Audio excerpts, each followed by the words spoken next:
Hello बच्चों, आज हम आप लोगों को लाइन फार्मूला पढ़ाने वाले हैं।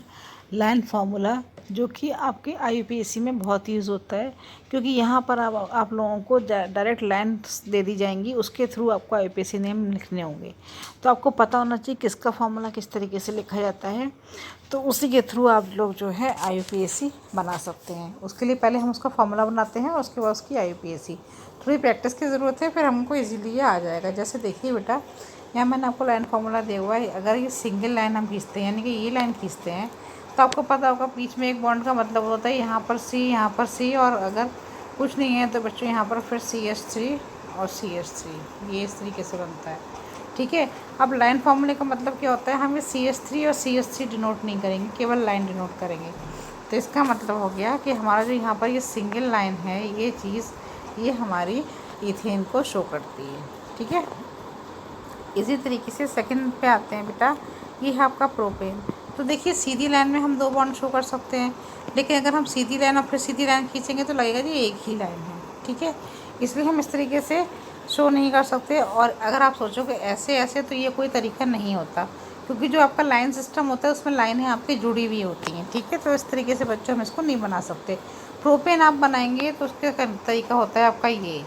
अब ये क्यों बनाया गया उल्टा वी, एक तरीके से समझ लो ऐसे बनाते हैं। ये इसलिए बनाया गया बच्चों कि यहाँ पर आपके 3 C डिनोट हो रहे हैं, जैसे लगा के ट्रायंगल 3 C डिनोट हो रहे हैं। 3 C का मतलब हो गया आपका प्रोपेन। ठीक है। इस तरीके से हम इसको कर लेते हैं। तो ये आपका इथेन हो गया बच्चों, ऐसे प्रोपेन हो गया। उसके बाद नेक्स्ट पे आते हैं ब्यूटेन पे। तो आप देखिए प्रोपेन हमने क्या किया था, प्रोपेन किया था हमने ये वाला, यानी कि उल्टा भी। प्रोपेन अगर ये है और प्रोपेन के बाद में एक C और लगता है तो उसको ऐसे ले जाते हैं, ये हो जाता है आपका ब्यूटेन। यानी कि एक कार्बन आपका इस कंडीशन पे हुआ, दूसरा यहाँ हुआ, तीसरा यहाँ हुआ और चौथा यहाँ हुआ। ऐसे ही हम कार्बन की इसमें काउंटिंग भी करते हैं। ठीक है। जब आईयूपीएसी करेंगे तो ऐसे ही काउंटिंग भी करते हैं। ये बेसिक चीज़ें हैं बच्चों, तो आपको बेसिक चीज़ें मैं अभी समझा रही हूँ इसमें। ठीक है। अभी एक तरीका और पैटर्न यहाँ पर शो किया गया है बेटा, ये है आपका कि अगर मान लीजिए साइड चेन निकल आई तो आप क्या करेंगे। ये आपकी यहाँ पर प्रोपेन के अंदर ये प्रोपेन बन गया, इसके अंदर आपकी यहाँ पे साइड चेन है, तो आप इस तरीके से यहाँ पर एक शो कर सकते हैं। तो ये आपका साइड चेन दिखा दी जाती है प्रोपेन के अंदर। ठीक है। ईजी है, कोई दिक्कत नहीं है इसमें। जब आप नेमिंग करेंगे तो आप यहाँ से 1 2 3, ठीक है, और ये क्या होगा, ये आपका साइड प्रोडक्ट हो जाएगा। इस तरीके से आप लोग जो है इसको कर सकते हैं। और आईयूपीएसी भी ऐसे ही होगी, समझाऊंगी बच्चों बाद में। पहले आप लोग बेसिक्स इस चीज़ को क्लियर कर लो अपनी। ठीक है। तो एल्किन समझ में आ गया बच्चों। चलिए अब हम लोग एल्कीन्स कर लेते हैं, एल्कीन्स के लाइन फार्मूले। देखिए बेटा एल्कीन्स, देखिए एल्केन्स और एल्कीन्स में बहुत ज़्यादा डिफरेंस नहीं है। सिर्फ एल्केन में सिंगल बॉन्ड होता है और एल्कीन में आपका डबल बॉन्ड आ जाता है, और कोई डिफरेंस नहीं होता है। तो इथेन को हम कैसे लिखते हैं, सिंगल बॉन्ड से लिखते हैं। इथेन को कैसे लिखेंगे, हम सिंगल बॉन्ड लिखेंगे। और एथिलीन को कैसे लिख देंगे, यहाँ पर हम डबल बॉन्ड दिखा देंगे। डबल लाइन का मतलब हो गया आपका एथिलीन है, क्योंकि दोनों तरफ CC है, और यहाँ पर आपका H3 की जगह H2 और H2 हो जाएगा। ठीक है। यानी कि single line ethane, double line ethylene. ठीक है। ऐसे ही आपका अगर आप प्रोपेन में आ जाइए, तो प्रोपेन में हमने कैसा बनाया था, उल्टा भी बनाया था प्रोपेन। अब इसी में से किसी में आपका डबल बॉन्ड होता है, तो हम हमेशा पहले वाले में यहाँ पे मान के चलते हैं डबल बॉन्ड है। अब हमने पहले वाले में क्यों माना बच्चों, उसका रीज़न है क्योंकि हम लोग जब पढ़ते थे, आईयूपीएसी बनाते थे, तो हमने कहा था कि काउंटिंग हमेशा वहाँ से शुरू करते हैं जहाँ पर बॉन्ड आपका पास में हो, बताया था। इसीलिए हम फर्स्ट नंबर वाले पे, यानी कि यहाँ पर डबल बॉन्ड मान के चलते हैं इस तरीके से। तो ये हमारा इस तरीके से आपका प्रोपाइलीन हो जाएगा। ठीक है बच्चों, समझ में आ गई ये चीज़ आपको। ऐसे ही आपका ब्यूटेन अगर आप देखेंगे तो फिर वो सेम कंडीशन, केवल यहाँ पे डबल बॉन्ड और लग जाएगा आपके फर्स्ट नंबर पे, तो आपका ये ब्यूटीन हो गया। ठीक। और इसी तरीके से एक चीज़ और, यहाँ पर एक चीज़ हो सकती है ब्यूटेन के केस में, एक यहाँ पर चीज़ और है कि आप यहाँ पर हो सकता है बॉन्ड को हटा रहे हैं, कि बॉन्ड बीच में भी हो सकता है। एक चीज़ कंडीशन तो ये है कि बॉन्ड आपका जहाँ से पास है वहाँ करेंगे तो 1 नंबर पे लगा दिया।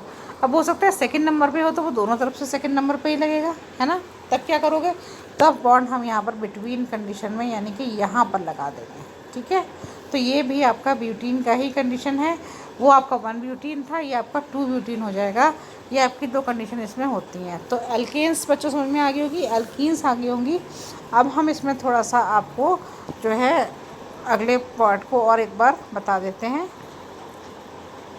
3 टाइप हमेशा बेटा हमने पढ़े थे, एल्केन, एल्कीन और एल्काइंस। ठीक है, तो अब एल्काइंस में हम आ जाते हैं। एल्केन में सिंगल बॉन्ड होता है, एल्कीन में डबल बॉन्ड होता है, एल्काइंस में ट्रिपल बॉन्ड होता है। तो यानी कि कहीं पर अगर 3 लाइनें खाली लिखी हुई हैं, यानी कि अगर मान लीजिए आप ऐसे लिखा हुआ है, तब आप क्या करेंगे, तब आप यहाँ पे पढ़ेंगे एसिटिलीन।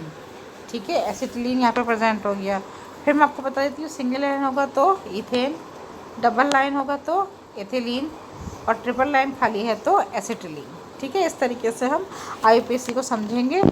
और इसके बाद नेक्स्ट में आ जाइए। अभी तक देखो बच्चों, यहाँ पर हम क्या कर रहे थे, अगर प्रोपेन बना रहे थे तो इस टाइप का फिगर बना रहे थे। यहाँ पर ये फिगर हम नहीं बनाएंगे। उसका रीज़न क्या है, उसका रीज़न ये है यहाँ पर बच्चों, क्योंकि यहाँ पर हमारा ट्रिपल बॉन्ड है, तो हम ट्रिपल बॉन्ड इस तरीके से इसको शो नहीं कर सकते। इसको हम सिंगल लाइन के ऊपर ही, ऊपर और नीचे दोनों तरफ शो करते हैं। इस लाइन को थोड़ा लंबा कर देते हैं। लंबा का मतलब हो गया कि यहाँ पर आपकी बॉन्डिंग है, दोनों के C है, बल्कि यहाँ इसके बाद में भी और C होगा, इसलिए आपकी लाइन जो है ये लंबी हम कर देते हैं। ठीक है, इस तरीके से समझते हैं। तो ऐसे ही हम इसको प्रोपाइलीन, वो प्रोपाइन कर देते हैं, लीन नहीं सॉरी प्रोपाइन। ठीक है, और ऐसे ही नेक्स्ट वाले में आ जाइए ब्यूटाइन। तो ब्यूटाइन में हमने क्या करना है, ऐसे करके बनाया था, थोड़ा सा टेढ़ा, यानी कि बीच में आपके ऊपर नीचे बॉन्डिंग हो जाएगी, थोड़ा टेढ़ा ही आपका चला जाएगा। तो इसका मतलब हो गया कि आपने जो पहले प्रोपाइन बनाया, प्रोपाइन के बाद में फिर उसमें एक वो और लगा दिया, तो वो आपका ब्यूटाइन हो जाएगा। ठीक है, एक आपका कार्बन और इसमें लग गया चेन में। और इसके बाद में आप मान के चलिए कि ब्यूटाइन में फिर वो कंडीशन जो अभी आपने पढ़ी थी कि आपका जो है ये बॉन्ड हो सकता है, कभी फर्स्ट कंडीशन पे हो, कभी सेकंड कंडीशन पे भी हो सकता है, क्योंकि ब्यूटाइन में 4 होते हैं। अगर सेकंड कंडीशन पे होगा तो आप चाहे लेफ़्ट से काउंट करो चाहे राइट से काउंट करो, वो सेकंड कंडीशन पे ही आता है।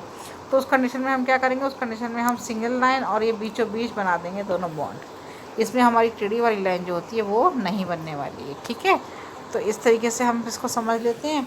तो बच्चों, आज हमने आपको एल्केन, एल्कीन और एल्काइन के लाइन स्ट्रक्चर बताए हैं। ये लाइन स्ट्रक्चर आप समझ लो किसके कैसे होते हैं, इन्हें आपको याद करना पड़ेगा। जैसे मैंने आपको IUPAC के बेसिक स्ट्रक्चर कहा था याद करने के लिए, फंक्शनल कंपाउंड वगैरह, वैसे ही इनको भी आपको याद करना पड़ेगा किसका स्ट्रक्चर कौन सा होता है। उसके बाद इनकी IUPAC हम आपको समझाएंगे तो आपको ईजीली समझ में आ जाएगी। ठीक है, इसलिए बेसिक स्ट्रक्चर मैंने आपको आज केवल क्या नाम है, एल्केन, एल्कीन, एल्काइन के बताए हैं। कल जो है मैं आप लोगों को बच्चों इसी के फंक्शनल ग्रुप के जो है वो आपको लाइन स्ट्रक्चर बताने वाली हूँ। तो बहुत ध्यान से करना, और इनको कॉपी में करने के बाद आपको सबको इनको याद भी करना है। अगर याद नहीं करोगे बेटा तो IUPAC समझ में नहीं आएगी। ठीक है, तो इसको करो और याद करो। थैंक यू, मिलते हैं नेक्स्ट में, बाय बाय।